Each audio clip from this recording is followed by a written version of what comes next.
Welcome and thank you for watching this week's episode, The Real Talks with Doc.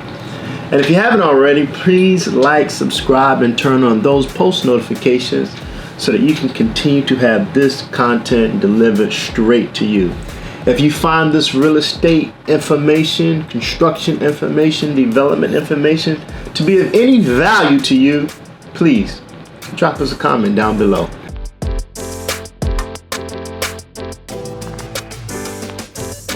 So, good morning, Kay. How you doing this morning? Good morning, Doc. Good morning. So, I was scrolling on TikTok and I saw this news reel, and I want you to take a listen to it and let us know your thoughts specifically about what you think. Prices are not going to come down. I believe that when the real estate interest rates come down, when the mortgage rates come down, all hell's going to. Oh, you're not supposed to say that. Good morning television. Not you're on Shark Tank. Every buyer on the sideline is going to jump into the market as long as the interest rates come down to 5 or 4%, and houses are going to go up in price all over again. I wouldn't be surprised if they go up by as much as 10 or 15% when that happens. Oh, wow. So what advice do you have for people who want to buy a home now, first-time Well, you home have buyers? to adjust your horizon. You have to adjust what you're looking for. It's not an easy thing, especially when you know your neighbor has bought their house at a cheap interest rate at a lower price than you're getting. But you have to make that adjustment. You also have to shop for a mortgage rate. People don't know, if you go to your main bank, they will usually give you, as a banker at their institution, 1/4% off. Doesn't sound like a lot, but at least it helps. Those starter homes, not what they used to be at. TikTok, don't stop. So, what are your thoughts, Doc? Well, my thoughts are Barbara Cochran is absolutely correct. I mean, we saw that during COVID. We saw the bottleneck of the market. And again, when you have low supply, it increases a high demand, right? When you have a surplus of supply, your demand goes down because you have a variety of options to choose from. So during COVID, everybody was doing this mass exodus out of the city because they were able to telework, work from home, something I don't believe in, by the way. But nevertheless, that's for another segment.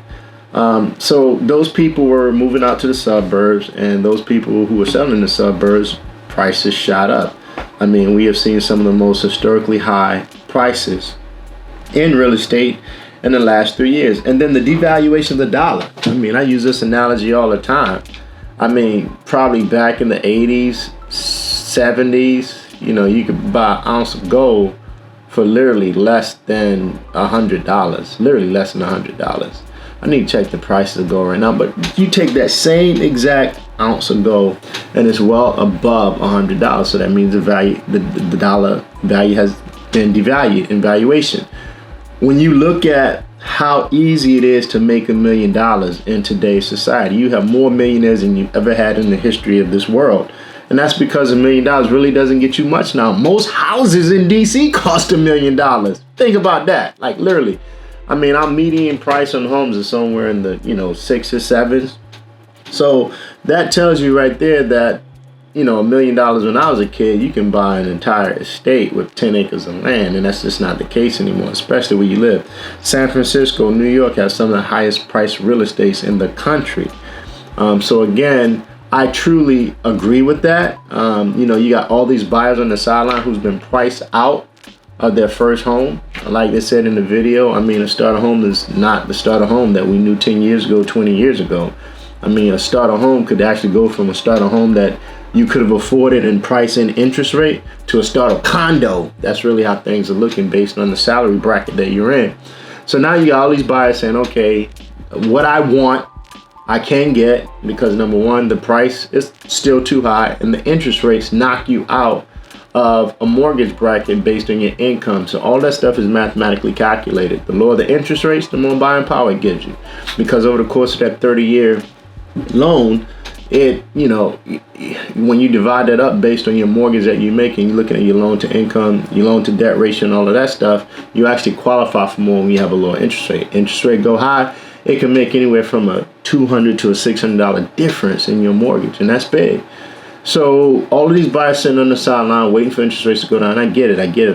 I mean, just 2 years ago before COVID hit, and we still have some buyers we're still working with who are just waiting, and we don't force or push buyers out of their comfort zone. They have to be completely happy with the process, because when it's all said and done, they got to live in that house. once we complete that transaction of representing them, and we want them to feel good about it, not feel like they've made the biggest mistake. So what's happening now, as Barbara Carter stated, as soon as those interest rates go back to 4 to 5%, all of those buyers that are waiting on the sideline are going to once again flood the market. So if I got 20 buyers and only 2 homes in the neighborhood, somewhere in that 20 set of buyers, 10 of those buyers are going to run the price up of that real estate because low supply, high demand. Before, we had a surplus of markets, especially coming off of that market crash of 2008 through 2010. We had a surplus of properties on the market, dirt cheap. So we had plenty of supply, same demand, but then again, nobody's driving the prices up because you just going to the next thing. So going back to understanding, again, just the devaluation of a dollar. And people keep talking about a recession. Well, recessions are part of the normal business cycle. When you look at the definition of recession from my economics 101 class, a recession is simply a period between a peak and a trough in which market activity declines significantly for an extended period of time, anywhere from a few months to over a year. And it happens. I mean, you have ebbs and flow of real estate. So a recession is just a normal correction of the market activity calming down for a period of time over, like I said, 3 months to a little over a year, in which people just, stepping back. And, that's what the Federal Reserve will do. They'll they'll increase interest rates. So again, you don't have all this hyperactivity of people just driving real estate prices up because interest rates are so low. So this is just a correction. So yeah, Kay, on that clip, I'm in total agreement with it, because if you just look at what's happening with business and you look at what little a dollar can buy you these days, just think about it. The average car now is over $40,000. When I was a kid, my parents could, if they could afford it, a Benz was like $40,000, right? You got these exotic cars over $1 million. Like, again, the dollar just doesn't buy what it used to buy. This book, shout out to my cousin Angela. I don't know how this book ends up in my house, but she knows that I'm an avid reader. So Power versus Force, if anyone read this book yet, I haven't. She highly recommends it. Drop me a comment. Let me know your thoughts, because we do read your comments, believe it or not, right? And I appreciate those comments. But something like this. I know this book probably costs probably $30. What's on the back right here? Yeah, $23.99. That's Canadian price. $17.99. Back in the day when I was in high school, man, you get the same book for less than $10. So look at, that's almost 100% markup for the same book, the same paper, the same amount of pages. So again, real estate is no exception to that. What you could buy for $1 10, 20 years ago, those dollars just don't go as far. So we're talking about the power of a dollar, or at least, how it's going right now. It looks like it's losing power. Oh, yeah. At least the American dollar. So how important is that to those looking to build a home in DC specifically? And as far as what steps does Teabow take in order for us to make sure that we get the most out of the dollar amount that they're spending? I really can go deep into that, starting back from the number one thing that controls your buying power, and that is really not your credit score. That is your salary and liquid cash reserves, right? Some people can have bad credit, and if you put 20% down, the bank can kind of overlook that bad credit. That goes back to liquid cash reserve, that in most cases, when you don't have a trust fund, in most cases when you don't have family, parents with deep pockets is going to fund you this, but you build up that cash reserve through your income, right? So the one thing I highly encourage people to do is just know your worth on your jobs, right? Or wherever you work, whether you salary, hourly, whatever. Because again, that's going to be the driving force in how you stack that cash reserve. Because the banks look at that too. You got to have, on average, in most cases, no less than 3.5% of the total cost of that house. And that's if you can get some closing help. So, just making sure that your salary is at the highest it could be. And if you have a spouse, that both of your salaries are at the highest it could be, and that you're stacking that liquid cash reserve in addition to managing your liabilities, bad debt, credit cards, car notes, furniture accounts, Like, bring that bad debt, those liabilities, to as close to zero as possible, because then that goes into affecting something called your debt to income ratio. How much debt do you have compared to your income, so that the bank is assured that in any case something goes wrong, you can still afford that mortgage. So people should be thinking about that. Okay, my salary, is my salary at its highest point? And if it's not, what is my plan in relationship to that timeline that I want to get my salary to that maximum point, so it is timed correctly where I'm ready to go buy that house. My salary is up, my liquid cash reserves are up. We can also get a little more sophisticated and say, well, what can I do with that liquid cash reserve, as opposed to getting 0.05% interest. Notice I said 0.05% interest annually. You divide that by 2, that becomes like 0.00004 something percent. I know because I play with these numbers, right? So your money sitting in a generic checking account, a savings account, is doing nothing for you. Those liquid cash reserves that you put your sweat equity into to build in a bank account, now you got to become a little more savvy and get that money working for you simultaneously while you're preparing for the new purchase of this home.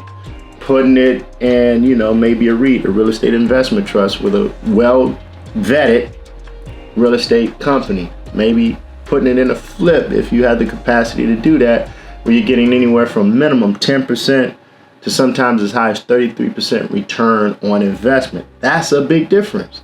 Simple math. Let's do the simple math. If I, said, you got let's just say $10,000. Most people save $10,000.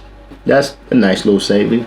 But if you did $10,000 times 0.05%, that translates somewhere to like $50, if not, maybe $5, if my math is right off the top of my head. So you just made $5 over the course of a year on $10,000. $5, do the math, 0.05% times 10,000 Ks. Is that $5? Do that math real quick. I'm almost certain it's $5. But my point is, let's just say you took that same $10,000 and you invested it at minimum a 10% return on investment. That $5 just went to $1,000. That's a $995 difference, right? And if you can get that 10% to go to 20%, that 10% now just went to $2,000. So now you got this money that you put your sweat equity in. You got the principal amount and you got the profits off the interest amount accruing at the same time as you're preparing to buy this home. So if you can position yourself to do that and become a little more savvy and sophisticated with how you make your money work for you, then you're on the right track to just even getting off to a good start and establishing yourself financially. All right, great. So switching gears, but still on track. When it comes to building a home, we know that we are spending our money and we want to make a really good investment. And so at Teabow, we take pride in making sure that we're ready for the inspectors to make sure that these contracts and things are pushed through. So I want to show you this reel of our highly esteemed Superintendent Ben out on the field, and we want to get your thoughts.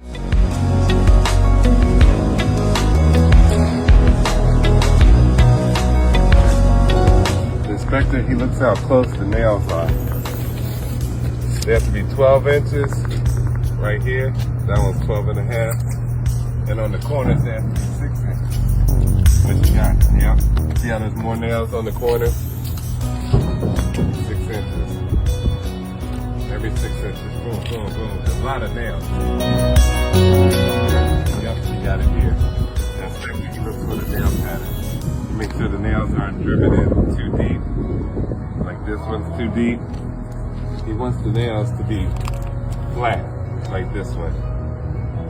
He doesn't want it too deep. If it's too deep, that's defeating the purpose of the nails going through the wood. Yep, and he has 6 inches, 6, 6, 6. And in the middle is 12, 12. Big bang.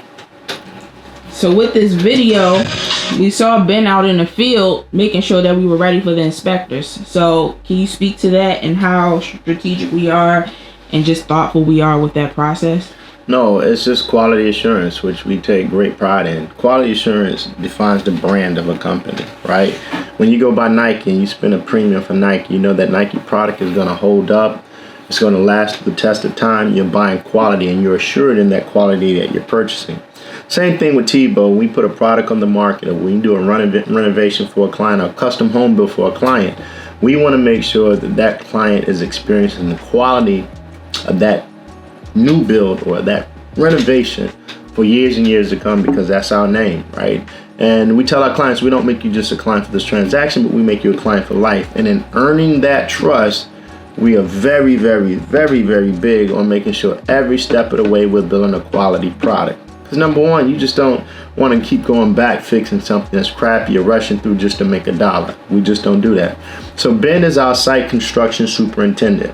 And his only job all day long is to go from site to site. Number one, to not only make sure that we're meeting code, but we're exceeding code. Code is what you're supposed to do at a minimum. But there's nothing that stops you in code from going exceedingly beyond building a high quality product so that your clients respect the value proposition that you bring in that, and that they're pleased with anything that we build or anything that we put in the market for years to come. Okay, awesome. So with inspectors, how important is it to the construction process? I know you touched on it a little bit, but more so, how important is it to the construction company to understand like the relationship with an inspector? Just the whole overall importance. Oh, we love our inspectors, and we embrace the whole inspector, developer, builder process, because the inspector is there to protect the consumer, right? The inspector is there to keep the quality assurance of the project there at a minimum, right? So when Ben was talking about those nail patterns, there's a reason why we put more nails at the corner of a sheathing versus then at the joist that we actually anchored on in the nail pattern.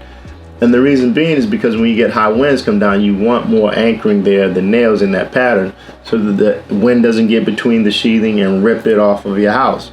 So again, Ben is going through and making sure at 6 inches on the dot that the framing crew is doing exactly what code requires, but more importantly, the quality of it, that they're not overdriving the nails. That's that extra step, because then you compromise the protective barrier that the sheathing is supposed to cause. I mean, so again, if you're overdriving the nail through the wood, you're not letting air get in there, elements get in there, and that can cause decaying and rotting over time. That can cause heat, air loss. So again, that's just going that extra step, because most inspectors are not going to point that out. They're going to do 1 or 2 nails and keep it moving, right? So again, we take that to the next step. We are going to do what we're supposed to do at minimum, but we're looking to exceed the minimum to make sure that we're building a quality product that our clients are going to love and enjoy. So what are 3 things that inspectors look for when they come on a construction site? The first thing they're looking for is code compliance. That's the number one thing they're looking for, code compliance. The second thing they're looking for is to make sure that there's no faulty work. And the third most important thing that they're looking for is any potential for a hazard, or any potential for something to be a problem in the future, even if it's not clearly seen there. So those are the 3 things that they're looking for. Again, going back to number one thing, making sure that every part of that building, that every inspection step is meeting the code requirement. Can you share any challenges you've ever had with an inspector on a construction site? Nah, to tell you the truth, like, again, we love inspectors. I love inspectors, number one, because at minimum, I'm going to make sure that all of our construction workers that we hire, all of our subcontractors that we bring on a project, the inspector's there to say, hey, Doc, just want to point out to you, like, again, this is not meeting code. So that I can get on them and be like, hey, what are y'all doing? Y'all know better than us. So we really we love our inspectors, and we embrace the inspection process because it keeps us honest. And a lot of people don't pull permits. A lot of people that contractors talk them into circumventing that process. Biggest mistake ever, because that contractor does bad work and you're not an experienced builder or an experienced contractor, you could pay for it dearly. I've seen basements flood. I've seen roofs collapse. I've seen buildings collapse because people did not take the time to pull the proper permits, or they, had third-party inspectors that really didn't make sure that the process is being followed by the book, and that can cost you as the owner, and you don't want to be in that situation. For sure. So this was a great episode, Doc, but before we leave, we want to hear your words of wisdom before we go. Oh, words of wisdom today. What is on this little peanut head? What do I want to talk about? So I don't know if K's gonna get some shots, but I've really been on this Mamba mentality mode. So I got 1, 2, 3, 4, 5 Kobe Bryant, God rest in peace, Black Mamba. Just powerful quotes throughout the office, because there's words and there's power in words, right? I got, Kay here, and she'll tell you that, the one thing that gives the word of God is power, is the gospel, the word, right? So just reading certain words and meditating on certain words really permeates my soul and spirit to get today right. And I cannot express enough how important it is that the words that you focus on and the words that you meditate on, the words that you pray on, really takes you to another level spiritually. And once you're at another level spiritually, your mind is going to be in harmony, thoughts will be in harmony, your actions will be in harmony. So really pay attention to the words that are entering your spirit. If you got a lot of bad people around you, using a lot of negative, foul, profane language, or a lot of negativity on their outlook on life, those words can enter your spirit and not have the impact that you want. If you're around positive people, successful people, if you're around 3 successful people, then guess what? That makes you the 4th. If you're around 3 millionaires, then guess what? That makes you the 4th. So when you're hanging around people that are going to speak those words of life and those words of positivity and those words of true testament, that takes your spirit to another level. And when you're operating in the spiritual realm with clarity, it makes it far, far, far more easy to operate in the earthly realm, in the physical presence. I'm from another planet, so sometimes I don't understand what these earthlings be doing, Kay. But look, I don't know that, my words of wisdom come off the top of my head, whatever's on my spirit, heart, and mind at the time, I share with you. So, Kay, here's your words of wisdom for the day. Notice words of wisdom. See, you gotta have words to even get the wisdom. See, man, look how I just put that thing together, Kay. All right, so close us out, Doc. So, in closing out, look, man, this has truly been a great journey. Every day I wake up, because I found my passion, I don't go to work, I go to build. I go to build a legacy. I go to build a company. I go build the character and the inspiration, the people that I'm fortunate enough to see value in this company. I build, and I encourage that, again, you take those words, let it touch your spirit, and find your passion so that you can wake up every day and don't think or feel like you're going to work, but you're going to build upon your dreams. You're going to build upon your legacy. You're going to build the lifestyle that you and your family deserve, because you understand the words that just came from my mouth. Until next time, I'll see you at our next construction site.